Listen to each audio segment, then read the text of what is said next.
ये है talks news network और आप देख रहे हैं पॉलिटॉक्स, राजनीति का कच्चा चिट्ठा। महाराष्ट्र में मुख्यमंत्री की कुर्सी को लेकर बीजेपी शिवसेना के बीच खींचतान अपने चरम पर है। इस बीच मंगलवार देर रात मुख्यमंत्री देवेंद्र फडणवीस ने नागपुर में आरएसएस प्रमुख मोहन भागवत से मुलाकात की।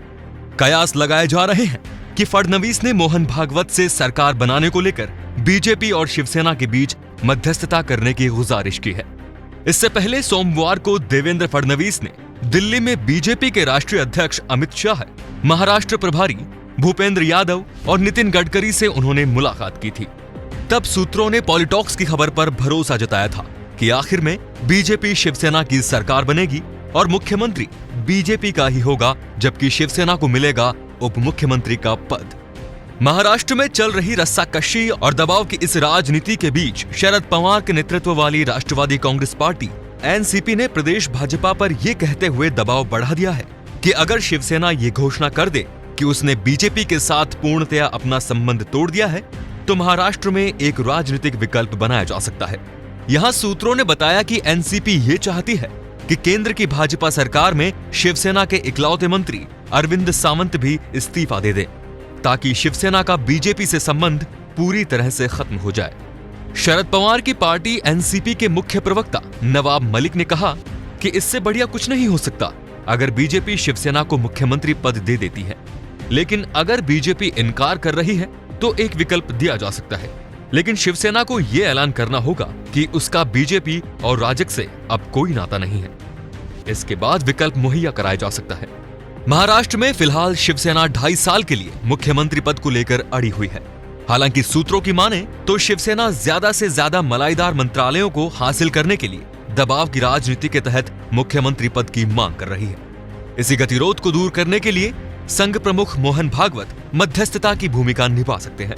आपको बता दें कि इससे पहले शिवसेना नेता किशोर तिवारी की ओर से संघ प्रमुख भागवत को खत लिखकर नितिन गडकरी का नाम मध्यस्थता करने के लिए सुझाया गया था, लेकिन नितिन गडकरी ने इस पूरे मामले से अपने आप को दूर ही कर रखा है। गौरतलब है कि महाराष्ट्र विधानसभा का कार्यकाल 8 नवंबर को समाप्त होने जा रहा है। ऐसे में महाराष्ट्र में 8 नवंबर की शाम तक सरकार बन जानी चाहिए, अन्यथा उसके बाद विधानसभा को निलंबन की स्थिति में रखना पड़ेगा और प्रदेश में राष्ट्रपति शासन लागू हो जाएगा। ऐसे में आखिरी इन 3 दिनों में दबाव की राजनीति और भी तेज हो सकती है। ऐसी सूरत में जो भी दल पहले झुकेगा उसको राजनीतिक नुकसान उठाना पड़ सकता है। बीजेपी सूत्रों के मुताबिक 50-50 का जो फॉर्मूला बीजेपी और शिवसेना के बीच तय हुआ था, उससे मुख्यमंत्री का पद बाहर था।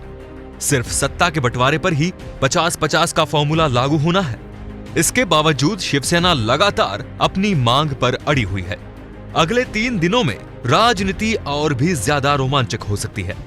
आपको बता दें, इससे पहले मंगलवार को मुख्यमंत्री देवेंद्र फडणवीस ने प्रदेश भाजपा नेताओं के साथ एक बैठक की थी। इस बैठक में शामिल होने के बाद महाराष्ट्र के वित्त मंत्री और बीजेपी के वरिष्ठ नेता मुनगंटीवार ने कहा, किसी भी समय सरकार गठन को लेकर एक अच्छी खबर आ सकती है। उधर शिवसेना के प्रवक्ता और सांसद संजय राउत ने एक बार फिर कहा कि महाराष्ट्र में मुख्यमंत्री शिवसेना से ही होगा। अगर बीजेपी महाराष्ट्र में मुख्यमंत्री पद 2.5 साल के लिए साझा करने के बारे में सोच रही है तो ये समझदारी वाली बात है। गौरतलब है कि महाराष्ट्र विधानसभा की 288 सीटों में से बीजेपी शिवसेना गठबंधन को 161 सीटें मिली हैं। बीजेपी ने 105 सीटों पर जीत दर्ज की है, जबकि शिवसेना ने 56, एनसीपी ने 54 और कांग्रेस ने 44 सीटों पर जीत हासिल की है। पॉलिटॉक्स ब्यूरो, महाराष्ट्र। ये है टॉक्स न्यूज नेटवर्क और आप देख रहे हैं पॉलिटॉक्स, राजनीति का कच्चा चिट्ठा।